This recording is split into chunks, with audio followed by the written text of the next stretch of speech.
Me da mucho gusto verles de nuevo, estar aquí otra vez después de este receso que nos ha hecho mucho bien a todos. Todos tomamos un pequeño receso, aunque sea pequeño, y el receso es bíblico, es sabático. Lo necesitamos en todos los sentidos. Y espiritualmente yo encuentro que este receso de fin de año nos ayuda a todos a recobrar fuerza, a reubicarnos, a reenfocarnos y casi siempre regresamos fortalecidos, con nuevas fuerzas para seguir adelante, para seguir caminando por el camino que Dios nos ha puesto, que nos ha trazado en este lugar, con una visión y una misión específica que tenemos como iglesia Emanuel. Así que me da mucho gusto saludarles en esta hora, los que se conectan en este momento, que lo hacen en varias partes. Les saludamos a todos cariñosamente y deseamos que la palabra impacte su corazón y le bendiga en esta tarde. Vamos en ese momento a abrir nuestras Biblias en el capítulo 10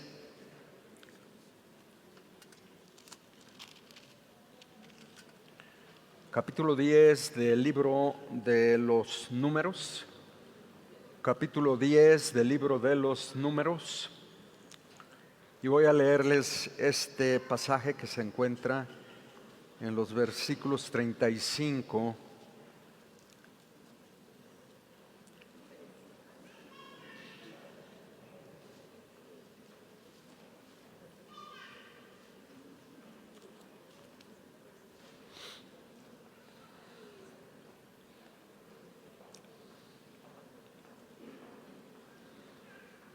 Aleluya.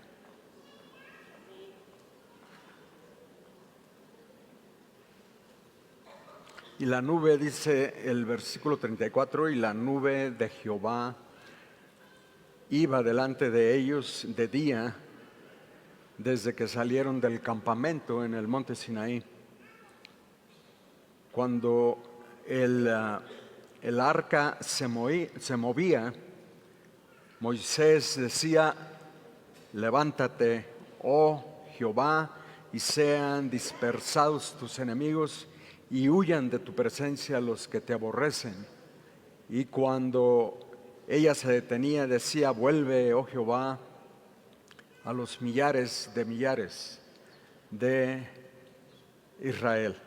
Aleluya. Vamos a orar y vamos a pedirle al Señor que Él nos bendiga en esta hora.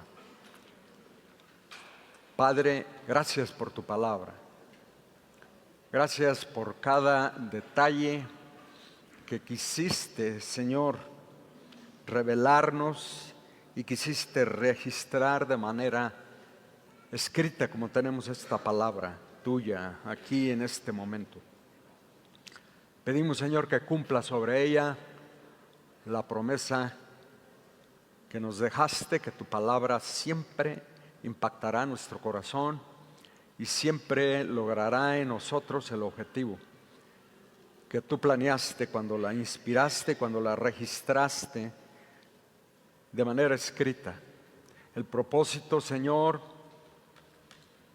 por el cual inspiraste a Moisés a hacer esta declaración, pedimos que ese propósito se cumpla en nuestra vida y en nuestro corazón en esta hora. Bendícenos, bendice a nuestras familias, bendice a todos aquellos que en esta hora se conectan y comparten con nosotros, Señor, esta bendición espiritual. En el nombre precioso de Jesús, levántate en esta hora en medio de nosotros y glorifica tu nombre. Te necesitamos. En el nombre de Jesús. Aleluya. Aleluya. Amén. Seguimos el enfoque, preparándonos, equipándonos para el camino que tenemos por delante, la misión que Dios nos ha dado, las circunstancias que vivimos en estos días. Estamos iniciando un periodo nuevo que llamamos nosotros año nuevo, pero es un periodo, una oportunidad nueva que Dios nos da, y lo estamos haciendo en medio de circunstancias de mucho desafío, circunstancias muy desafiantes, circunstancias que demandan cada vez más nuestro enfoque y nuestro arraigo definitivo en el Señor.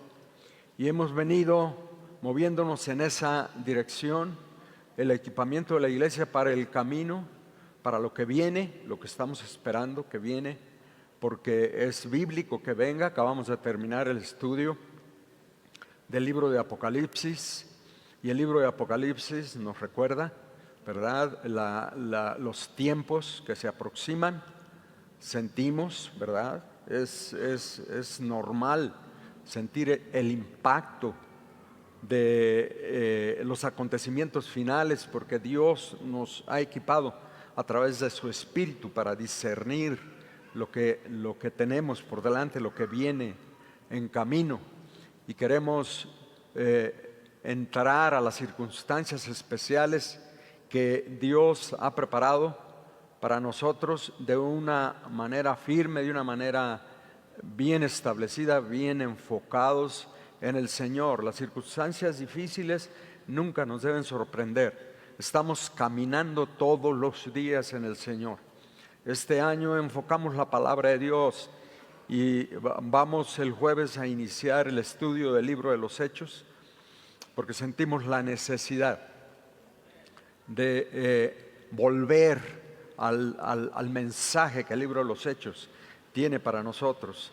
Estamos iniciando un nuevo ciclo de matrimonios para toda la vida, y padres de éxito.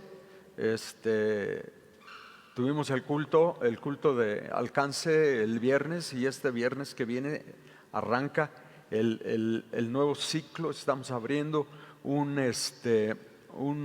centro de predicación aquí en nuestra comunidad, precisamente para seguir impactando a nuestra comunidad, porque tenemos como misión impactar a nuestra comunidad, atraerla hacia el Señor, ganarla para el Señor, y discipularla, no nada más llevarla a una decisión por Cristo, sino discipularla. Estamos metidos en la palabra del Señor, estudiando la palabra del Señor, aprendiendo a estudiar la palabra del Señor, pero no queremos leer la palabra de Dios, estudiar la palabra de Dios, aprender cómo estudiarla, cómo interpretarla simplemente por leer la palabra de Dios, sino enfocados en que el Espíritu de Dios vaya poco a poco convirtiendo la palabra de Dios en una convicción en nosotros, en un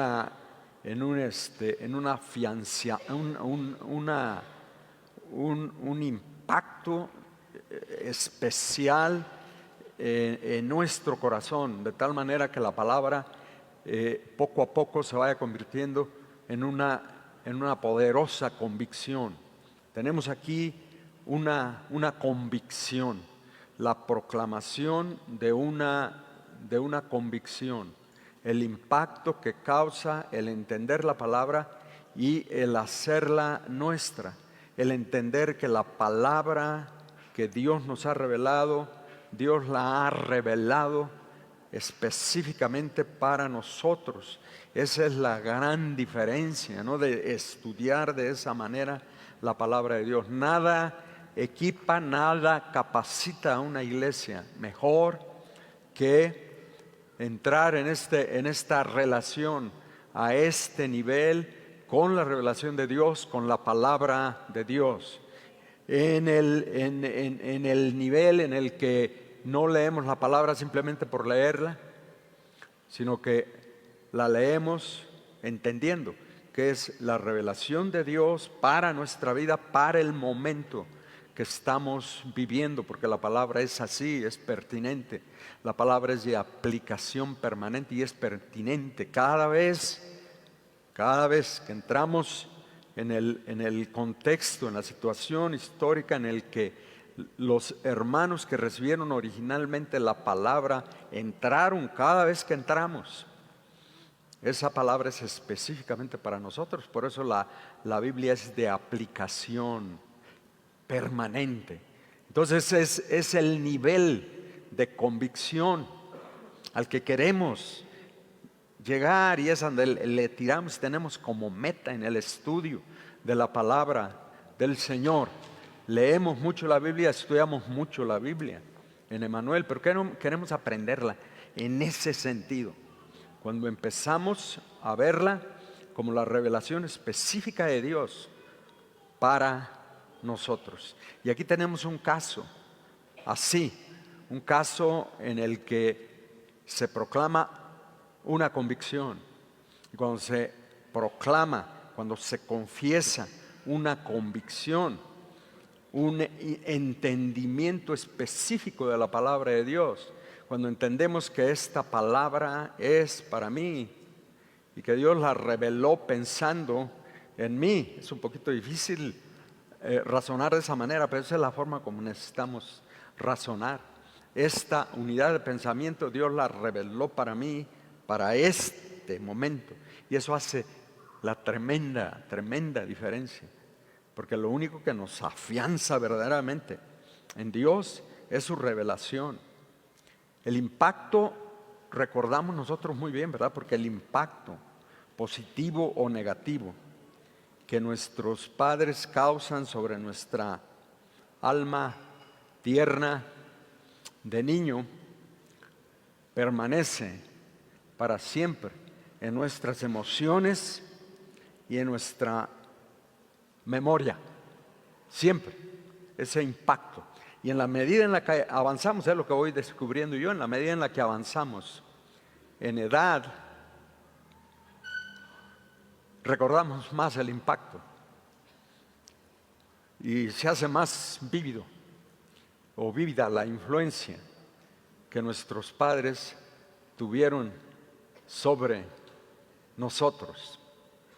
Yo recuerdo, nunca se me ha olvidado, la costumbre de mi papá de iniciar el día, cualquier actividad, al empezar, él siempre tenía una ceremonia. Y me recuerda a Moisés, una ceremonia. Tenía una especie de ritual como él empezaba su día. Él hacía una declaración siempre. Hiciéramos lo que fuéramos a hacer, íbamos a orar, tenía él esa declaración. Íbamos a viajar, íbamos a iniciar un viaje, hacía esta declaración. Y él siempre decía: Padre Celestial, no se me olvida, Padre Celestial, mi Dios Todopoderoso, en tu nombre iniciamos el día. Amén. Y luego decía: vámonos. Siempre, vámonos, no vámonos. Decía: vámonos. Padre Celestial, mi Dios Todopoderoso, en tu nombre iniciamos el día. Vámonos. Se quedó grabado en mi mente y en mi corazón, y a través de los años yo tengo la tendencia también a tener ceremoniales de esa naturaleza. Padre Celestial, mi Dios Todopoderoso, en tu nombre iniciamos el día. Vámonos. Yo crecí físicamente un poquito y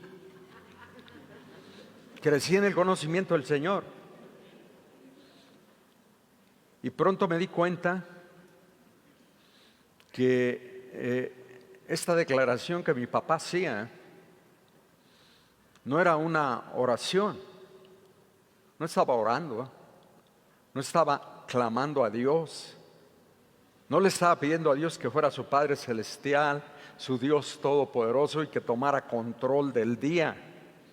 Yo me di cuenta que era una declaración que él hacía de algo que el Espíritu de Dios le había revelado a través de la palabra, el conocimiento que él tenía de Dios, su conocimiento personal. Él había llegado a esta convicción. Él no estaba orando, pidiéndole a Dios que fuera su Padre Celestial, su Dios Todopoderoso, y que tomara control del día, esos tres elementos que estaban en su declaración.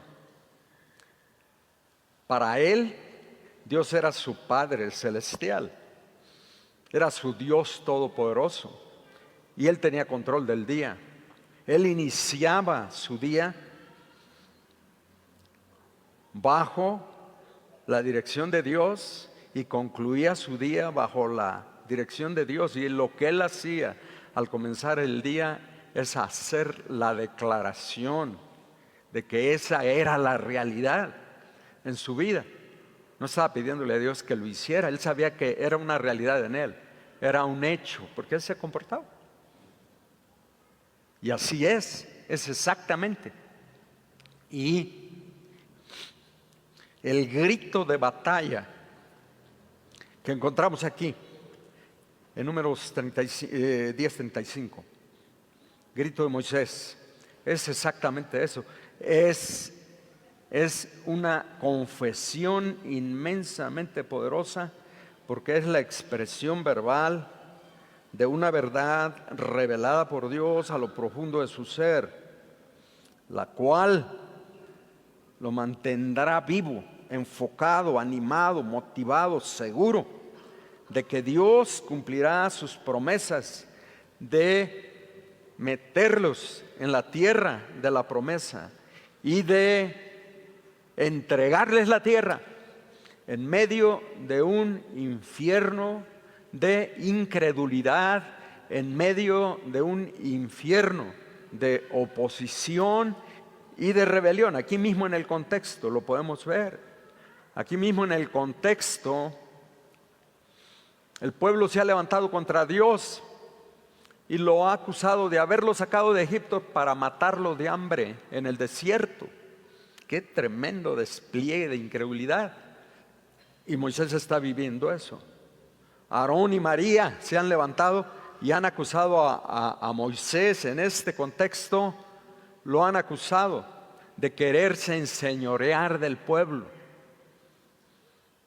Los espías, juntamente con el pueblo, se levantan y declaran que la misión en la que Dios los ha metido, Moisés los ha metido, es una misión absolutamente imposible, porque los enemigos son, ¿verdad?, infinitamente más poderosos que ellos, porque lo vieron sus muros, los muros de sus ciudades. Dijeron, llegan hasta el cielo. ¿Han visto ustedes algún muro que llega hasta el cielo?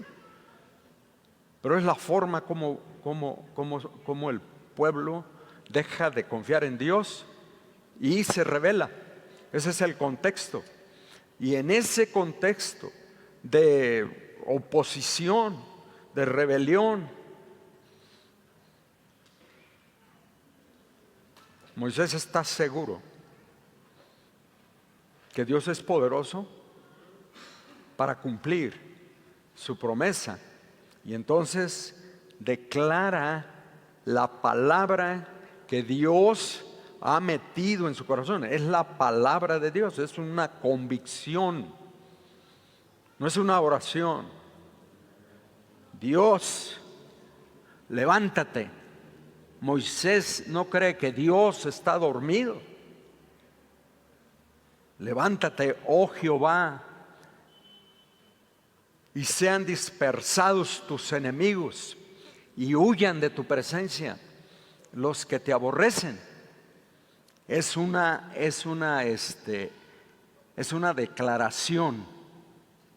El grito de batalla de Moisés es algo tan especial y poderoso que años después, siglos después, los mismos guardianes del texto bíblico, un grupo de judíos muy famoso, el grupo que llamamos los masoretas, o se llamaron así los masoretas, no saben cómo tratar esta exclamación de Moisés y la ponen entre signos especiales, signos que a través de los siglos han creado un poquito de confusión entre los intérpretes de la palabra, y entonces hay intérpretes que interpretan de una manera esta exclamación de Moisés y otros de otra manera. Pero yo creo que lo único que los masoretas están haciendo en la historia de la preservación del texto del Antiguo Testamento es guardarlo. Consideran que es una expresión tan extraordinaria y es una expresión tan extraña que deciden ponerle una protección y lo encierran en estos signos especiales que nadie sabe qué significan los signos, porque son los guardianes del texto. El pueblo de Israel fue muy cuidadoso en guardar, en preservar el texto fiel, tal como Dios lo reveló, y siempre tuvieron ese cuidado. En el copiado, en la transmisión del texto fueron muy cuidadosos, y estos masoretas se destacan como uno de los grupos, ¿verdad?, que tiene más influencia en la transmisión del texto y en la protección.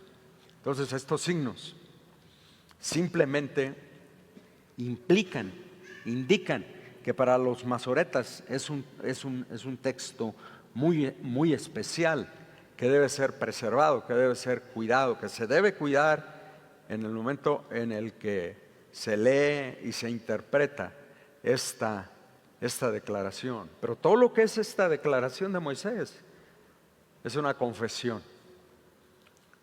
La confesión de una convicción que la palabra de Dios ha formado en él.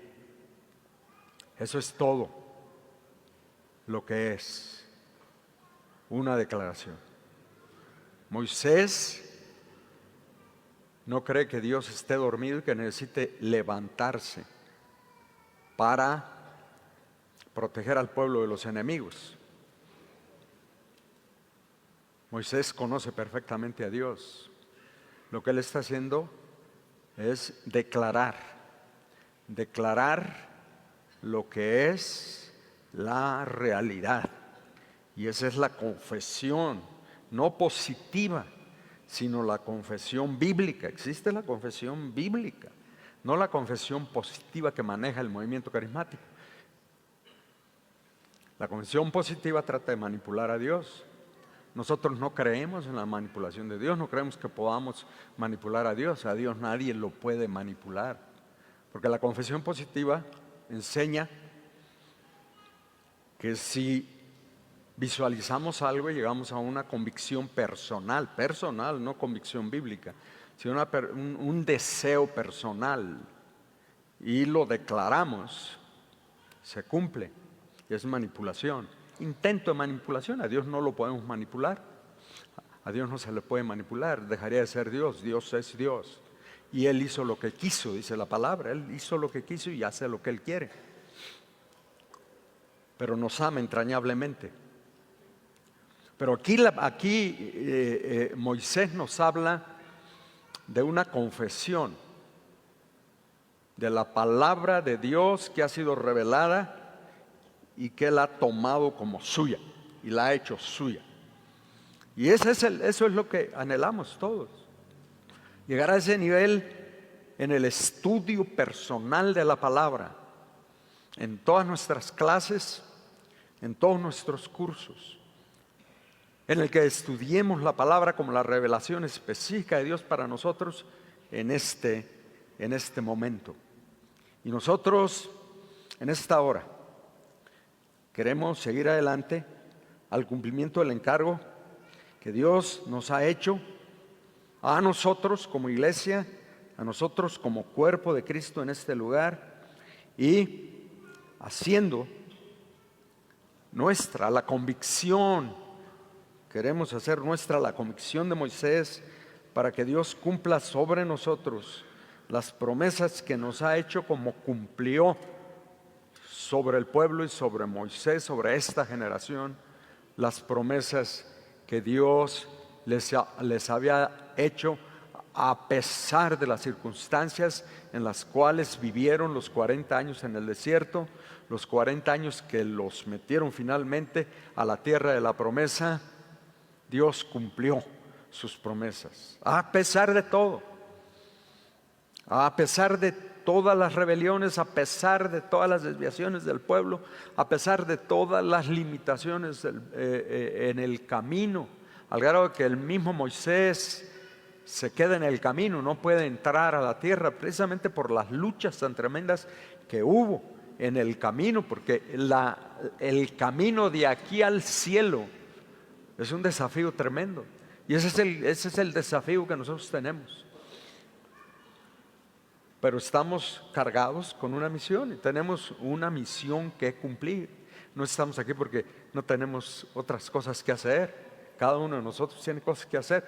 Muchos de ustedes están aquí en este momento con preocupaciones de cosas que es urgente llevar a cabo, saliendo de aquí o mañana. Todos estamos cargados con un propósito y una misión, pero entendemos que Dios nos ha traído a esta comunión con un encargo especial. Tenemos la responsabilidad de esta comunidad y de esta ciudad y del mundo, hasta donde podamos llegar a través de las misiones. Estamos llegando a muchos lugares del mundo. Tenemos esa responsabilidad y la responsabilidad de sostener a nuestros misioneros para que permanezcan en el lugar proclamando el Evangelio. Aleluya. Por mucho tiempo tuvimos una pareja de misioneros en la India, y el domingo pasado que nos visitó nuestro hermano Robert, el apellido no lo recuerdo, es un poquito difícil,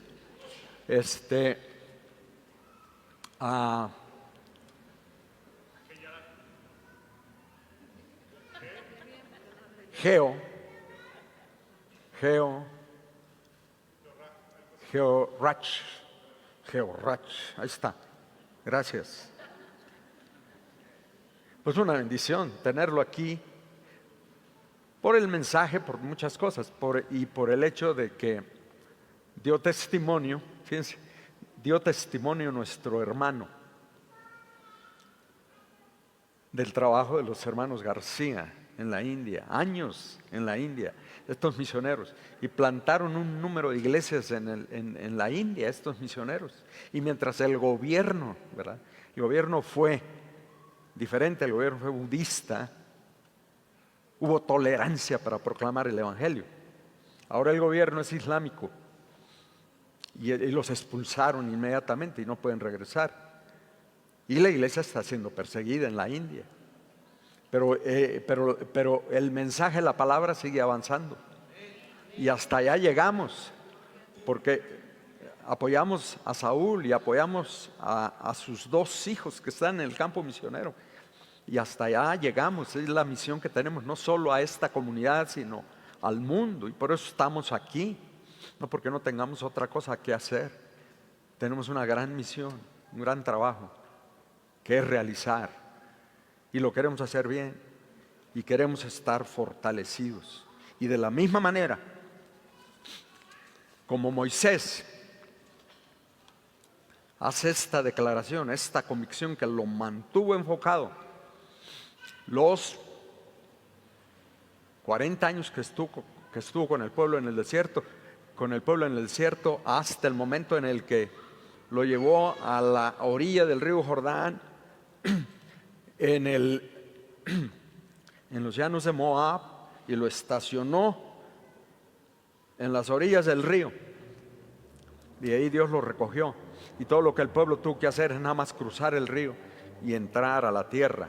Batalló con ellos y llevó el pueblo hasta el punto de entrada a la tierra de la promesa. 40 años con el pueblo, 40 años soportando al pueblo, caminando con él, y lo dejó ahí.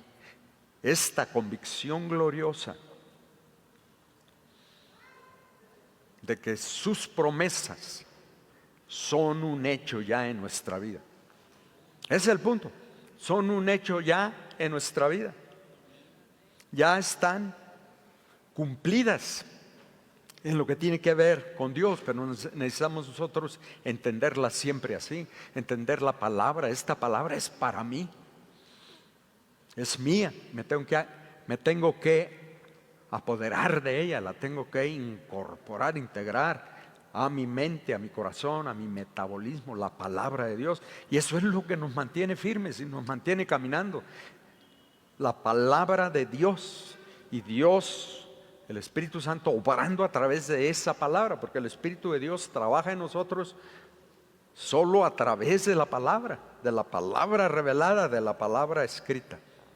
Entonces, lo primero que vemos aquí es el trasfondo histórico de esta confesión. Esta confesión es enorme.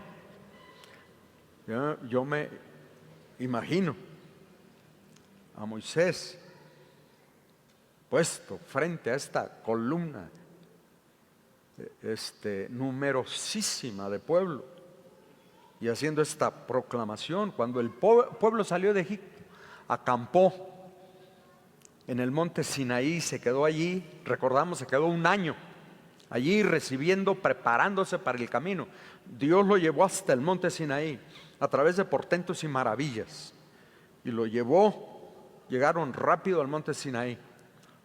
Algunos de ustedes han caminado de Egipto al monte Sinaí y saben que es un tramo difícil, pero el pueblo lo hizo rápido y llegó al monte Sinaí y ahí se estacionó. Y ahí Dios lo preparó para el camino. ¿Cómo lo preparó? Le entregó la ley, le reveló la ley. Ahí lo tuvo, ahí lo acampó. Ahí Moisés subía al monte Sinaí y recibía la ley. Dios le reveló la ley, luego bajó con la ley, quebró las tablas de la ley. Dios lo hizo subir otra vez, y ahora lo hizo a él escribir la ley. La primera promulgación de la ley, Dios se la escribió, pero la segunda la tuvo que escribir Moisés, tal vez con un cincelito, pero él tuvo que escribir la ley la segunda vez, y subía y bajaba al monte Sinaí. Por un año estuvieron allí, y allí construyeron. Ahí Dios le reveló a Moisés el modelo del tabernáculo, y ahí Dios organizó al pueblo y lo estructuró alrededor del culto en el tabernáculo de reunión. Ahí nombró el sacerdocio y consagró el sacerdocio, de tal manera que el pueblo en un año quedó listo, preparado para salir en su peregrinación, en su caminata. Y entonces, a los 20 días, dice aquí la palabra, a los 20 días del segundo mes del segundo año, se quedó un año allí, y en el segundo mes del segundo año, ¿verdad?, de su salida de Egipto, listo el pueblo para continuar su camino, partió de Sinaí en el orden de marcha que Dios le había revelado. Había un orden para caminar, un orden de marcha. La nube de su presencia había descendido sobre el tabernáculo durante el día, y en la noche se convertía en una columna de fuego que alumbraba y los cubría. Cuando la nube se movía, el pueblo avanzaba. Cuando la nube se detenía, el pueblo acampaba hasta que la nube se movía otra vez, y cuando se volvía a mover el pueblo, entonces caminaba. La nube se comenzaba a mover temprano en la mañana y todo el mundo sabía que tenía que empacar, porque tenían que seguir la nube. Y el pueblo se levantaba y seguía caminando. Y así fue por 40 años de peregrinación. El orden en el que marchaban siempre. Judá marchaba a la vanguardia. Judá dirigía la marcha, encabezaba la marcha, era la cabeza de la columna. Judá, la tribu de Judá, toda la tribu de Judá y sus familias. Luego le seguía Isaacar. Luego Zabulón. Y después de Zabulón seguía Rubén. Pero entre Zabulón y Rubén, los levitas, Gersón y Merari, llevaban el tabernáculo. Y detrás venía Simeón, luego Gad y Efraín. Pero entre Gad y Efraín venían los coatitas, porque esos eran los hijos, los levitas, los hijos de Leví, los coatitas. Coat era levita y él, su familia llevaban los muebles del tabernáculo, y el primer mueble del tabernáculo era el arca. Tras el arca marchaban en orden Manasés, Benjamín, Aser, Neftalí, y atrás a la retaguardia Dan. Dan cubría la columna atrás y Judá encabezaba la columna, y así marchaban. Este fue el orden por 40 años.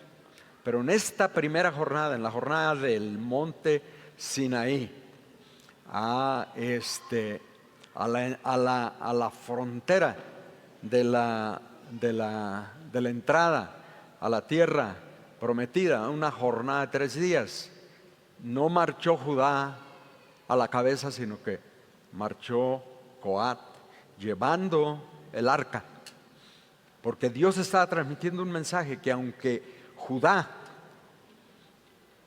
encabezaba la marcha, las armas de Judá iban por delante, y atrás las armas de Dan cubrían la retaguardia.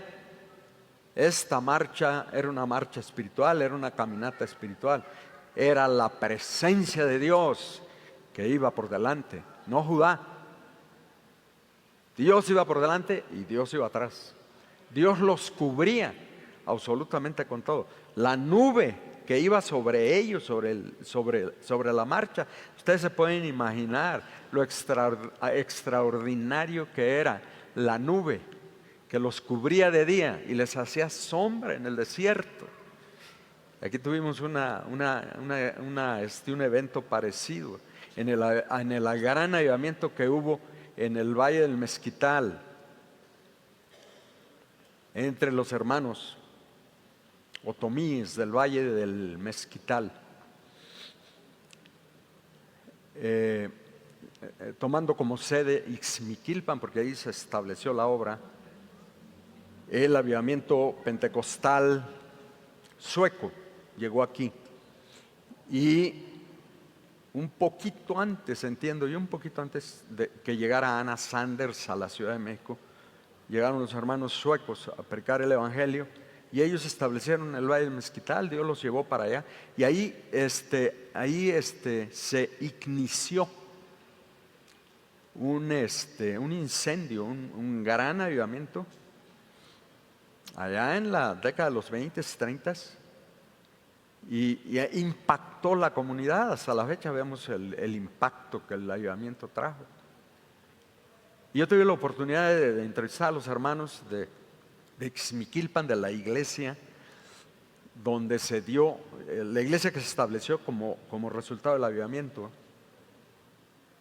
Y de hecho los invité en una ocasión a la iglesia, y vinieron y compartieron, y habían hecho una película, hicieron una película del avivamiento.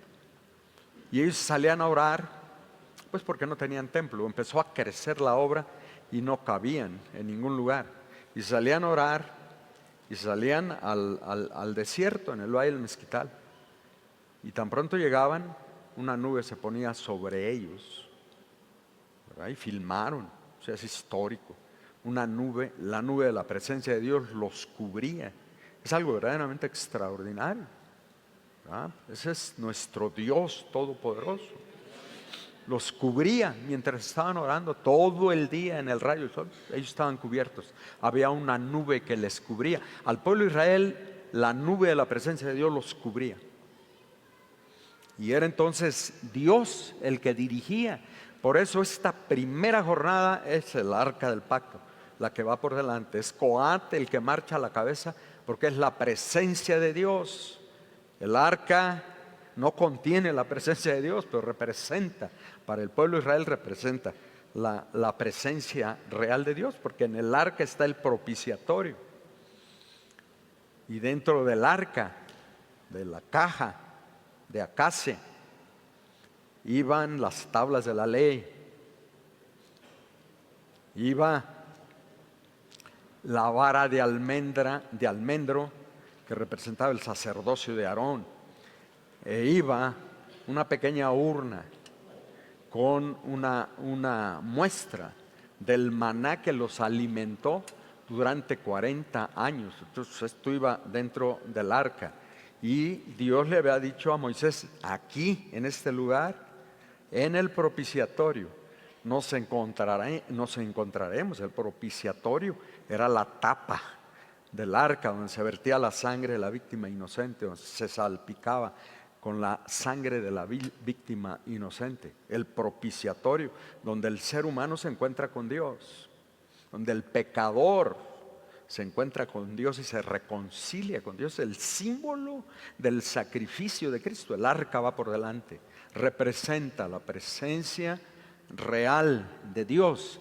Y este es el orden por 40 años. Cuando ya todos estaban listos para empezar a caminar, Moisés se puso frente a aquella formidable columna y exclamó con todas las fuerzas de su corazón y de sus pulmones. Y nosotros podemos imaginarnos, yo me imagino a Moisés haciendo esta enorme declaración con toda la fuerza para que la gente, la multitud lo alcanzara a escuchar. Imagínense: levántate, oh Jehová, y sean dispersados tus enemigos, y huyan de tu presencia los que te aborrecen. Un hecho, no una petición, un hecho. Es una declaración de fe, porque esa es una revelación que ya Dios le había hecho. Es una promesa que Dios le había hecho, que está aquí registrada. No está inventando nada Moisés, no es algo que se le ocurre a él, no es la expresión de un deseo, como es la confesión positiva, la expresión de un deseo. El problema de la confesión positiva es que si se hace la declaración, se tiene que cumplir. Si Dios habló, tiene que cumplir. Y ese es el problema, porque con frecuencia no es Dios. Porque tiene que ser la palabra de Dios revelada al corazón. Y allí Moisés confiesa la palabra de Dios y las promesas de Dios se cumplen.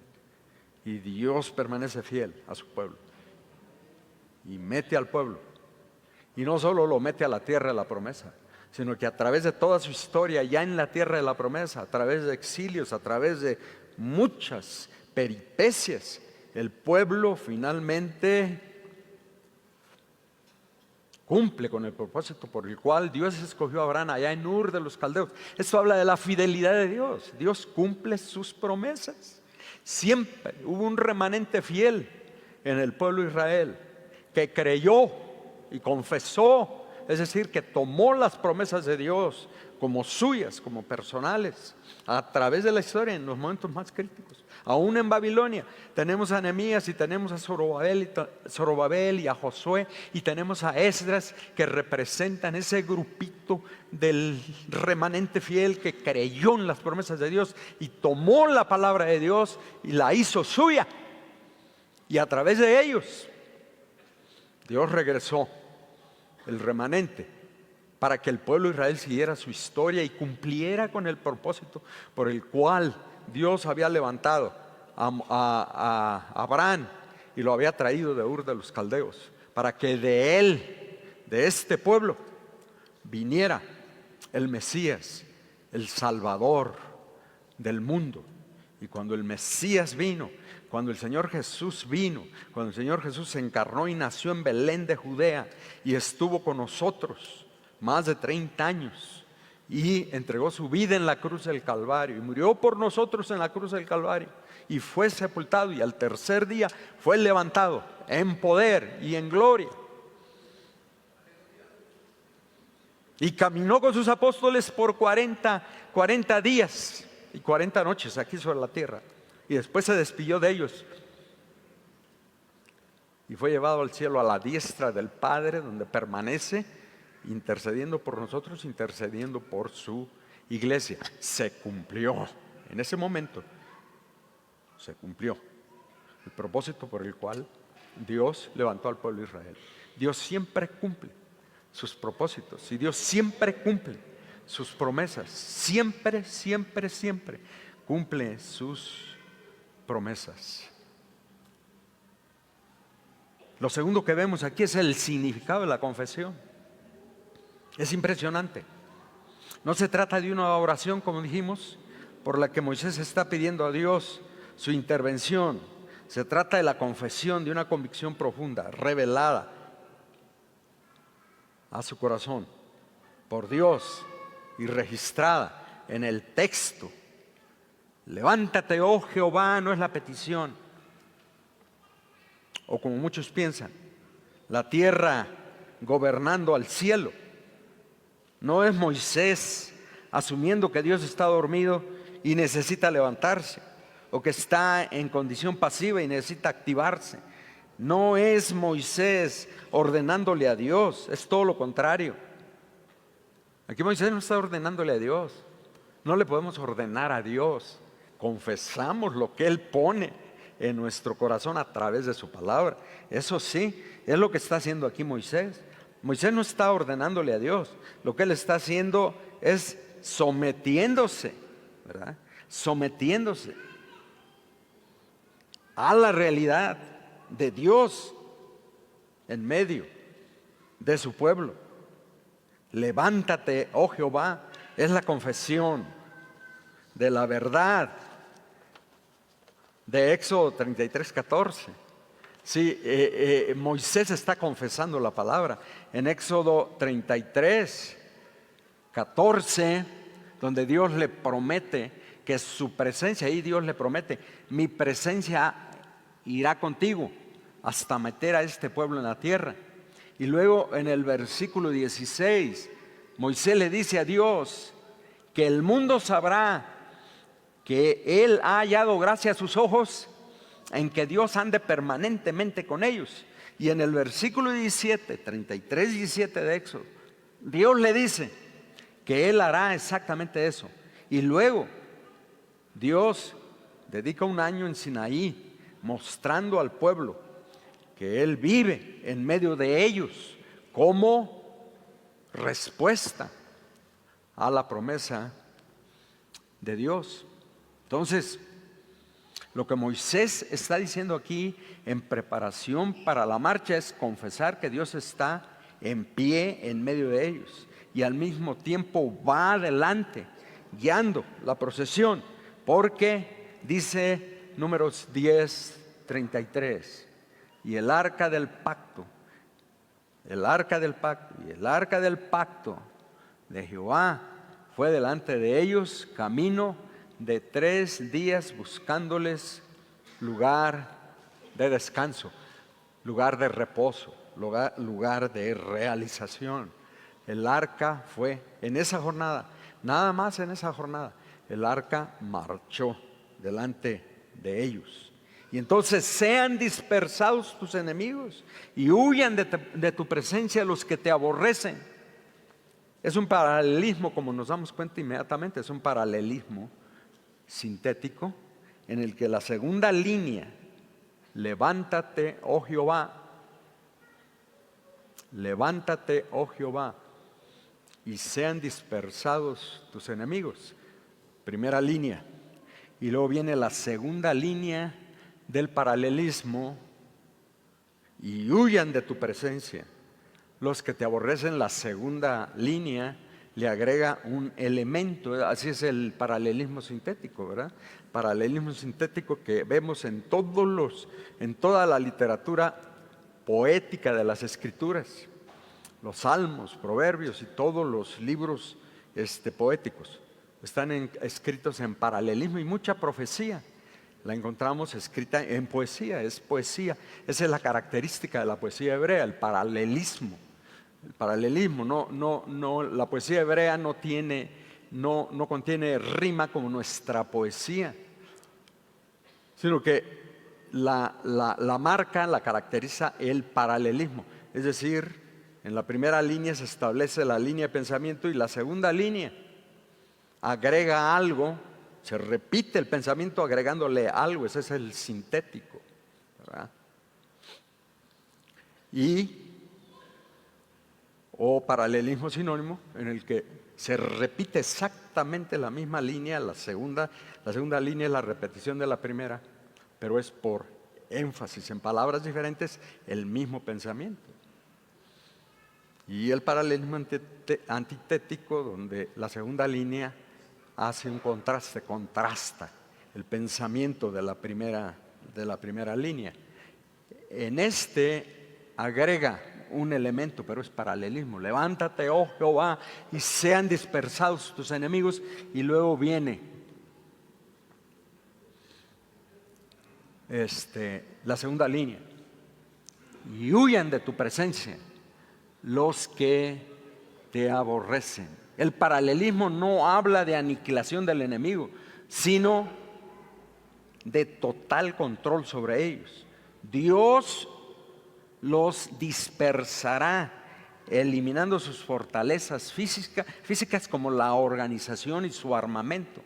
Luego los hará huir, poniendo temor y terror en su alma.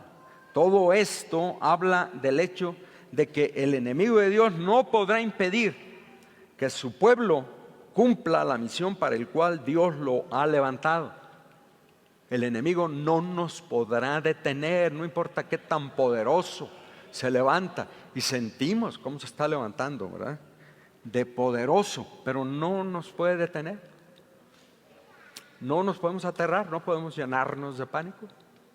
Tenemos que estar confiados y cumplir. Es todo lo que tenemos que hacer. Es seguir adelante cumpliendo la misión que Dios nos dio, por la cual Él nos levantó en este lugar. El enemigo no podrá detener, no importa qué tan poderoso sea. Las puertas del Hades no prevalecerán contra el avance de la iglesia de Jesucristo. Ni siquiera la puede detener en los lugares donde el enemigo está masacrando la iglesia, en países algunos lejanos de nosotros, pero en nuestro mismo contexto hay persecución, no al grado de la persecución, ¿verdad?, que se está viviendo en países africanos y asiáticos, en países islámicos. Todos recibimos una nota, estamos orando por las ejecuciones que se están llevando a cabo en Irak y en Irán, pero en Irak a la iglesia, ¿verdad? La iglesia, 230 y tantos hermanos arrestados que serán ejecutados, y van a ser ejecutados parece que hoy. Y eso es común en estos países, la persecución, pero ni siquiera eso puede detener el avance. Esa es la promesa. Nada puede detener el avance de la iglesia del Señor y de la obra del Señor. El evangelio se seguirá predicando hasta que el Señor regrese por su iglesia, porque esa es la promesa. Y eso es lo que proclama aquí Moisés. Es una convicción profunda. No importa que se multipliquen los enemigos en el camino. Un pueblo desarmado como era Israel, con unas cuantas armas. Pues Israel no contaba con un ejército. Y sale al desierto a caminar y lleva un rumbo, y son muchos sus enemigos. Pues nada más los vemos ahora, los enemigos que tiene Israel, enemigos por todas partes. Muchos enemigos que estaban interesados en destruirlos, pero no los pudieron destruir. Sin armas, sin nada, avanzaron hasta, ¿verdad?, hasta cruzar el arroyo de Ceret y acampar en los llanos de Moab, prepararse para cruzar el río y tomar la tierra sin armas, porque Dios está con ellos. Y eso es lo que visualiza Moisés, ¿verdad? Él ve lo que Dios está haciendo. Entonces, no está Moisés orando, sino confesando otra vez la verdad revelada muchas veces a su corazón, pero de manera especial en Éxodo 32:2, de que Dios ha echado, le dice Dios en Éxodo 33:2, Dios ha echado delante de él, ha echado fuera de delante de ellos a los 7 pueblos de la tierra, los 7 pueblos cananeos que habitan la tierra, y ya los ha echado fuera. Es un hecho, ya los ha echado fuera. Ahí siguen y hay que pelear contra ellos. 40 años más tarde hay que enfrentarse a ellos y se tienen que organizar ahora así como ejército y los tienen que vencer en el campo de batalla, porque así es. Hay que conquistar, pero ya es nuestro. No se puede perder la batalla. No pudieron ellos perder la batalla, la ganaron y los echaron fuera. Es una promesa, pero aquí Dios la hace. 33:2. Dios ya ha echado fuera delante de ellos y le da los nombres de los 7 pueblos que habitan en la tierra de Canaán, para que Israel ocupe esta tierra. El despojo de estos pueblos. Podemos pensar, y los enemigos del pueblo de Dios dicen que fue la injusticia más terrible. ¿Cómo es posible tanta ejecución en todo lo que se hizo para ocupar la tierra? Pero es el juicio de Dios que Dios trajo sobre estos pueblos que se habían corrompido, hasta su maldad había llegado al cielo. Así nos dice la palabra, y Dios le había dado a estos pueblos muchísimo tiempo para arrepentirse y volverse a Él. Tuvo paciencia con estos pueblos, trajo a Abraham a la tierra y les dio oportunidad. Así dice la palabra, les dio oportunidad a los pueblos cananeos de arrepentirse, de alinearse, corregir las cosas horribles que estaban haciendo, y no lo hicieron, y le dio muchísimo tiempo. Imagínense, desde que Abraham vino a la tierra hasta el momento en que salen de Egipto, después de la esclavitud en Egipto, y llegan a la tierra. Es bastante tiempo, periodo de gracia para ellos.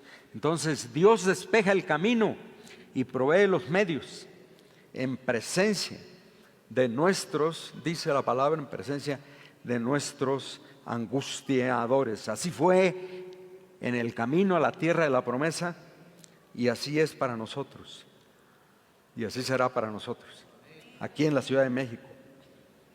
Y termino. Tercero, el poder de una confesión como esta es realmente contundente. Cuando hacemos nuestra la palabra, la entendemos, la creemos y la confesamos. ¿Ah? La confesamos, porque dice Pablo en Romanos 10, 8 al 10, Pablo dice que esta es la palabra de fe que predicamos, que si confesares con tu boca que Jesús es el Señor y creyeres en tu corazón que Dios le levantó de los muertos, serás inmediatamente salvo. Y luego es muy interesante, Pablo corrige el orden de los elementos. Corrige el orden, hace la declaración y luego corrige el orden. Porque dice, porque con el corazón se cree. O sea, primero creemos, con el corazón se cree para justicia, para la gloria de Dios, para que Dios sea glorificado. Creemos para que Dios sea glorificado. Escuchamos la palabra, leemos la palabra, estudiamos la palabra, la creemos. Creemos que es de Dios. Es la palabra de Dios para mí. Es la palabra. Y luego, dice Pablo, luego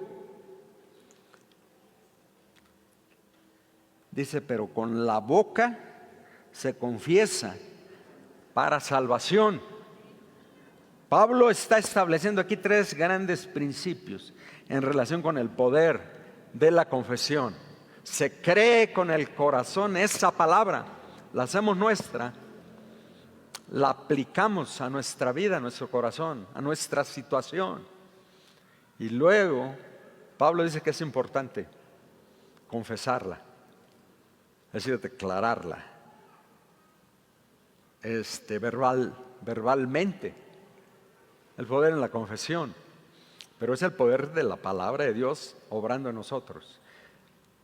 La creemos en nuestro corazón para la gloria de Dios y la confesamos con nuestra boca, dice Pablo, para salvación, es para acción, para que la palabra cumpla su propósito y tenga el efecto que debe tener en nuestra vida. La creemos en nuestro corazón, la entendemos, la creemos y decimos es mía esta palabra, es para mí esta palabra, es para mí esta palabra. El domingo pasado alguien se me acercó y me dijo, esta palabra que ha sido predicada es mía. Y yo lo entendí como confesión, es una confesión. Esta palabra es mía.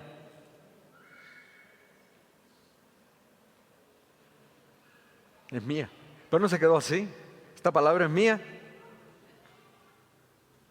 Y mi hermano fue y hizo los cambios que tenía que hacer, pero así. Porque esa palabra es para él. Ay, Señor. Eso es, ¿verdad? Entonces, pues, eso es. Es exactamente de lo que Moisés está hablando aquí. Es la palabra, esta confesión tremenda, esta convicción tremenda de la palabra, lo mantuvo él enfocado hasta llegar a Moab. Entonces, 3 principios aquí, a través de los cuales Pablo nos habla del poder de la palabra de Dios obrando en nosotros. Primero nos enseña lo que es confesar. El verbo es homologeo, el verbo que usa aquí Pablo. Y homologeo es un verbo, es una palabra compuesta por homos, que significa lo mismo, homos, lo mismo. Y encontramos esa palabra griega en muchísimos de nuestros vocablos, homos. Y legó, que es hablar. Entonces, ¿qué significa confesar? Homos, legó, homologeo, es la palabra que usa aquí Pablo, el verbo. ¿Qué significa? Literalmente decir una misma cosa. Eso es confesar, decir una misma cosa. Si Dios nos dice, ¿verdad? Si Dios nos dice, yo estoy contigo, y nosotros contestamos, sí, Señor, tú estás conmigo, estamos confesando. Esa es la confesión. Dios nos dice, yo estoy contigo, y yo te guardo, y yo te protejo, y yo te llevo a puerto seguro. Sí, Señor, tú estás conmigo, tú me guardas y tú me llevas a puerto seguro. Palabra es mía. Estamos confesando, eso es todo lo que significa confesar. Y podemos aplicar la confesión, el concepto confesar, el verbo confesar en todos los contextos bíblicos, y eso es exactamente lo que significa decir una misma cosa. Si el Señor nos dice, me has ofendido, has pecado contra mí, y yo inmediatamente le digo, sí, Señor, me quebranto en su presencia y le digo, sí, Señor, he pecado contra ti, perdóname, estoy confesando. Y si confesamos, dice Juan, Él es fiel y justo para perdonar nuestros pecados y limpiarnos de toda maldad. Sí, Señor, Sí, Señor. Cuando David fue confrontado por el profeta, has pecado, David, después de una metáfora que le comparte, le dice, ese hombre de la metáfora eres tú, has pecado contra Dios. ¿Qué hizo David? He pecado contra Dios.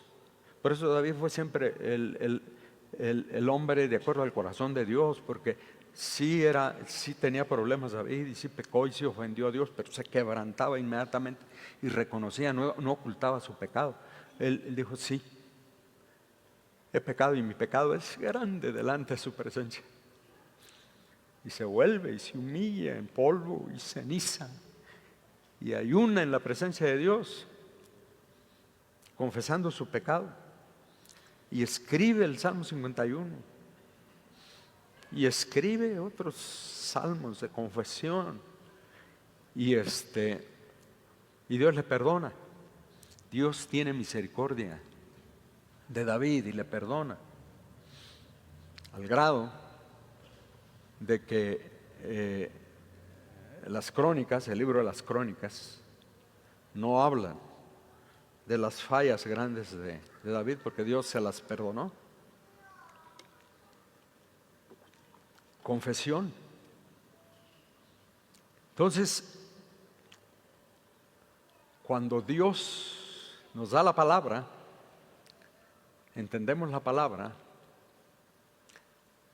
dice aquí, no basta con entenderla, porque la entendemos muy bien y somos bien entendidos y sabemos mucha Biblia. No se trata de solo de entenderla, hay que entenderla, claro, hay que entenderla.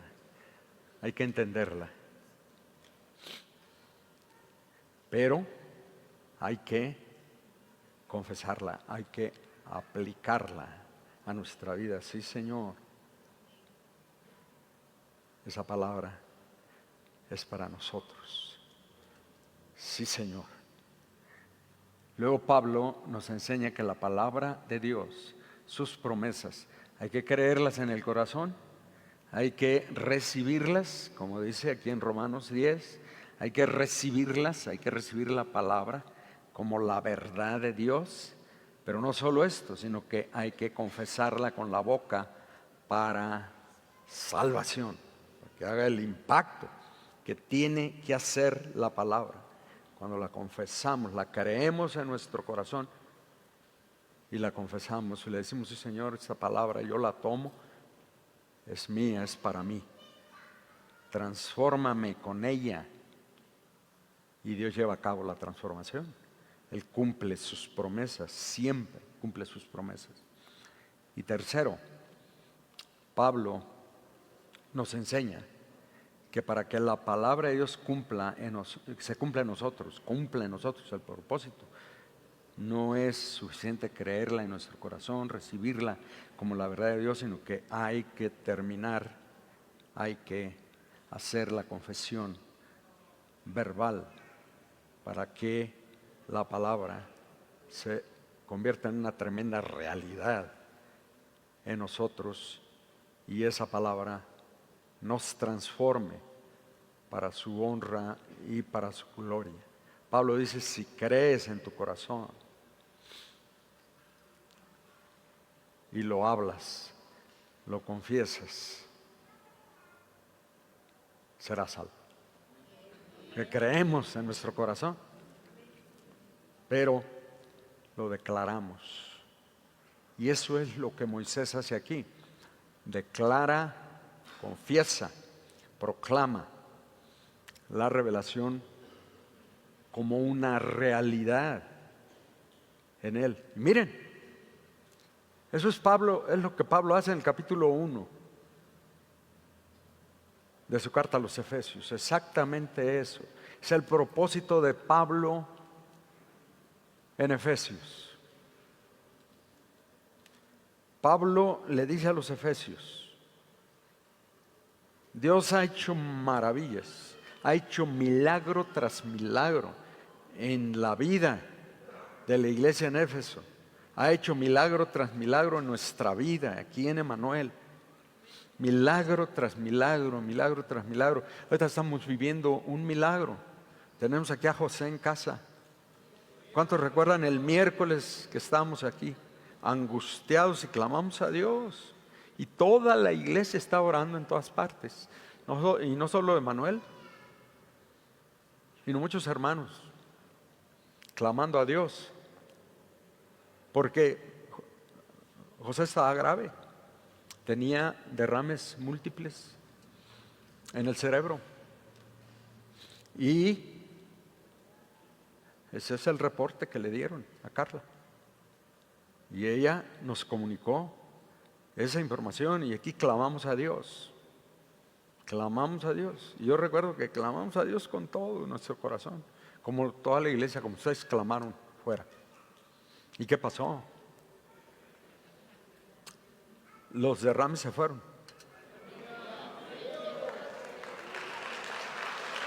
¡Hey!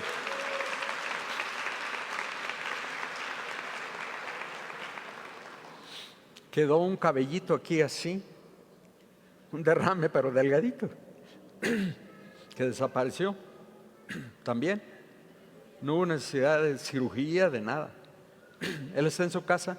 Ahorita me dio Carla el reporte. Está perfectamente bien, habla perfectamente, se para, camina perfectamente. Ya se quiere salir, ya quería venir para acá. Nada, solo Carla no lo dejó, pero Dios lo ha levantado. Porque Dios es poderoso, exactamente.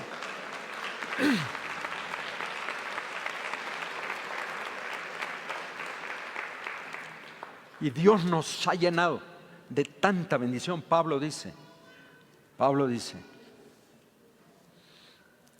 ya somos santos. En el capítulo 1, versículo 1, dice, ya somos santos. Él nos ha hecho santos. Ya somos santos. Ya somos fieles. Versículo 1. Fuimos escogidos antes de la fundación del mundo para disfrutar la salvación en Cristo. Versículo 4. O sea, somos santos, somos fieles. Fuimos escogidos antes de la fundación del mundo. Aleluya. Fuimos escogidos antes de la fundación del mundo. Todo eso es una realidad ya en nuestra vida como hijos de Dios. Fuimos predestinados para ser hijos de Dios. Versículos 5 y 6. Predestinados antes de la fundación del mundo, antes de que nuestros padres existieran. Dios nos había predestinado para ser hijos de Dios. Y todo lo que teníamos que hacer es que cuando se nos presentara el Evangelio, respondiéramos al Evangelio. Esa es la predestinación. Gloriosa predestinación. Fuimos predestinados. Dios nos tuvo en su mente y en su corazón antes de que el mundo fuese. ¿Qué más le vamos a pedir a Dios? Ya fuimos predestinados para la alabanza, dice el versículo 6, para la alabanza de la gloria de su gracia. Hemos sido destinados a ser alabanza de la gloria de su gracia. Eso somos. Ya somos. No nos vamos a convertir en eso, ya somos. Dios nos ha declarado que eso es lo que somos en Él. Entonces, ¿por qué andamos por ahí comportándonos de manera completamente diferente a lo que somos? Ya somos redimidos y perdonados. Versículo 7, redimidos y perdonados. Y ya somos, versículos 9 al 10, es todo lo que somos en el capítulo primero de Efesios. Ya somos receptores del misterio de su voluntad, de concentrar en Cristo absolutamente todo. Todo lo tenemos en Cristo. No nos hace falta nada. Estamos completos en Cristo. Yo les he dicho, cuando leo esto, yo lo veo así, como estamos armados, artillados por Dios hasta los dientes, ¿verdad? Así estamos. Eso somos en Cristo Jesús. Es un hecho, es una realidad. Y Pablo instruye a los efesios y ruega a los efesios que tomen esto en serio, que digan una misma cosa. Dios está diciendo que eso somos. Y le dice a los efesios, díganle a Dios, eso somos, Señor. Toma esa palabra para ti. Dice Pablo, toma esa palabra para ti. Cree que eso somos. Y eso es lo que somos. Así nos ha hecho el Señor. Nosotros nos vemos de manera diferente, pero eso somos nosotros. Dios no nos ve así. Nosotros nos menospreciamos, nosotros nos despreciamos, nosotros nos rechazamos, nosotros nos mordemos y nos comemos, dice Pablo, son términos de Pablo. Nosotros nos mordemos y nos comemos, pero Dios no nos ve así. Eso es lo extraordinario. Dios nos ha dado absolutamente todo. Todas las promesas las ha cumplido ya en nosotros. Están cumplidas, son un hecho. Dios no se retracta. Él ha empeñado su palabra. Nos entregó su palabra. Está todo cumplido. ¿Lo tomamos o lo dejamos? Nosotros lo podemos dejar si queremos. Pero yo no quiero dejarlo. Ninguno de ustedes lo quiere dejar. Queremos caminar con todo esto, equipados, sirviendo al Señor, haciendo lo que tenemos que hacer en este lugar. Este año y el año que viene, si el Señor no regresa, y si estamos aquí sobre la tierra, seguiremos adelante, en medio de la más espantosa, ¿verdad? La más espantosa incredulidad, rebelión y oposición, en las circunstancias más difíciles, en medio del infierno mismo aquí sobre la tierra. Cumpliremos el propósito que Dios tiene para nosotros y llegaremos a la meta. Seremos fieles hasta la meta, hasta estar en la presencia del Señor, porque Él ha empeñado su palabra con nosotros. Aleluya. Entonces, así le entramos al 26 con esta convicción. Tenemos todos estos proyectos y vamos adelante, cumpliendo la visión que Él nos ha dado, bajo esta convicción tremenda. Vamos a meternos con Dios todos los días. Vamos a tomar su palabra en serio. Vamos a hacerla nuestra. Vamos a hacerla una confesión permanente. Una confesión permanente. La palabra de Dios, una confesión permanente. Aleluya. Tú estás en el instituto bíblico local, toma la palabra. Es una confesión permanente. No estás ahí para aprender un poquito más de la palabra de Dios. Estás ahí para hacer la tuya. Esa es la palabra de Dios para mí, para permitir que la palabra te transforme, que cumpla Dios lo que ya es una realidad en tu vida. Lleve Dios a cabo lo que ya es una realidad en tu vida.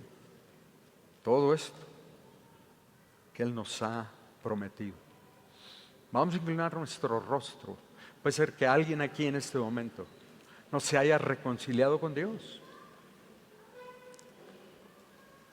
Y esto que Pablo menciona en Efesios no es una realidad en tu vida. No has sido perdonado. No eres hijo todavía de Dios. Todavía andas descarriado. Todavía no experimentas el poder de Dios en tu vida, la transformación de Dios en tu vida, el perdón de Dios en tu vida. Todavía no. Has escuchado, eres simpatizante, pero no le has entregado tu corazón al Señor. Y Él demanda que le entregues tu corazón, porque Él quiere hacer esta obra poderosa en ti. Y Él quiere integrarte en este cuerpo que tiene una misión específica aquí sobre la tierra.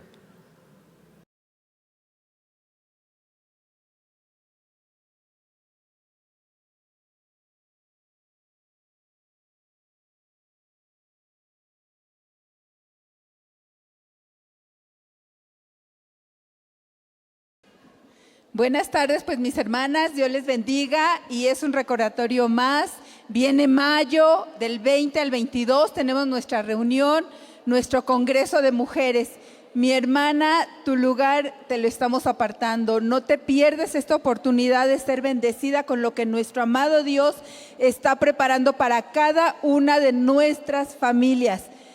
Tú, mi hermana, eres el medio por el cual la bendición de Dios va a llegar a tu hogar.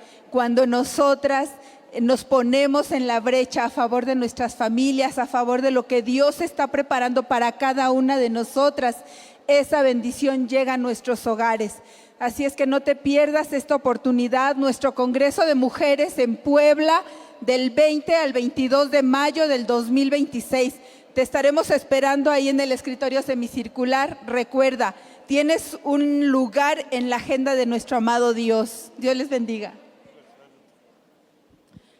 Gracias. Buenas tardes, hermanos. Vamos a pedir que pongan el video. Convocatoria para el Ministerio de Alabanza, Adoración y Producción en el área de coro. Más la hora viene, y ahora es, cuando los verdaderos adoradores adorarán al Padre en espíritu y en verdad, porque también el Padre tales adoradores busca que le adoren. Si eres miembro de la Iglesia Emanuel y tienes el llamado,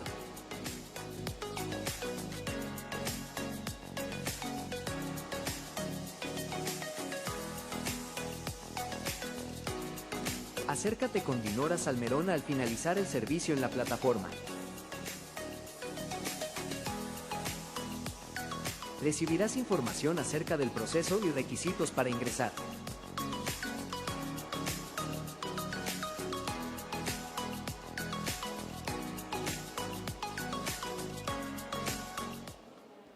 Bueno, hermanos, estaré aquí de este lado del teclado al final para los que estén interesados en tener información acerca del ingreso al coro. Dios les bendiga.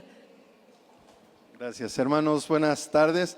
Nada más avisarles, este próximo viernes iniciamos nuestros cursos. Curso de matrimonio para toda la vida, que inicia a las 7 de la noche. Quizás si tú no viniste este viernes a la noche de alcance, no llenaste una solicitud, puedes venir con anticipación y platicar, y sin ningún problema puedes tomar el curso. De igual forma empieza el curso para padres. No es necesario que venga el matrimonio, si no puede, con que venga uno de los dos con eso. Y también iniciamos nuestro discipulado, ese es constante. El costo, nada más te recuerdo, para el curso de matrimonios es de 500 pesos, es un solo pago, es el manual, el cual se haría el viernes. El de Padres de Éxito cuesta 400 pesos, sería también un solo pago, no hay más. Y discipulado no tiene ningún costo. Te esperamos este próximo viernes, 7 de la noche. Gracias. Hermanos, hemos estado orando por este nuevo centro de predicación aquí en Clavijero, muy cerca de la iglesia, y damos gracias a Dios porque acumulados a esta segunda reunión, ya tuvimos 16 visitas presenciales. Entonces el grupo está estableciendo y damos gracias a Dios por ello. Y si hay alguna persona que quisiera unirse, tal vez me diga, no sé cómo participar o cómo apoyar, acérquese a Berta. Berta va a estar al finalizar en el escritorio semicircular y con mucho gusto le vamos a ayudar para su entrenamiento y participación en este grupo. Que Dios les bendiga, hermano Miqueas.